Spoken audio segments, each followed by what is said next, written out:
అందువల్ల రెండుసార్లు చేస్తారు ఇది మళ్ళీ బ్యాక్ ఎందుకంటే వాళ్ళ మీద పక్కనున్న వాళ్ళ ఇన్ఫ్లుయెన్స్ ఆ ఇనీషియల్ కొద్దిగా ప్రొడక్షన్ తగ్గుతుంది, దాంతో వీళ్ళు టెంపాలు తగ్గుతుంది. నేను చేశాను కదా మొదట్లో, నాకు ఎంత 13 బస్తాలు ఎంత తీసాను. ఆ తర్వాత 3rd ఇయర్కి బాగా పెరిగింది మళ్ళీ. కానీ నాలాంటి వాడు తట్టుకోగలడు, కానీ ఒక సాధారణ దాన్ని తట్టుకోలేడు. నేను కూడా 2017 స్టార్ట్ చేశాను. 2019 నుంచి ఈ ఎర్రలు భూములు వచ్చేసాయి. కానీ నన్ను చూసి పక్క రైతు కూడా మారలేదు. అదే ఆవేదన. కానీ పక్క రైతు కూడా మారదు.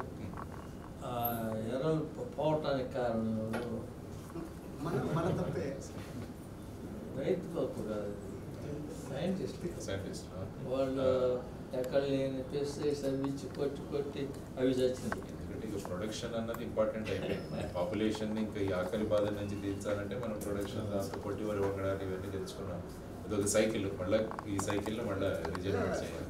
ఇప్పుడు వాటిని మనం తయారు చేసేదానికి భూమిలో వాటికి ఇచ్చేసేదాన్ని మనం వర్మి కంపోస్ట్ తయారు చేసుకుని వేసుకోవాల్సిన పరిస్థితి. అవే చిన్నప్పుడు చదివాడు రైతు మిత్రుడు అని చెప్పేసి వానపాములు ఇట్ల గురించి అన్ని చదివేవాడు. ఇప్పుడు భూమి కింద కూడా వానపాములు కనపడదు. అవునవును. తీసుకుంటాను.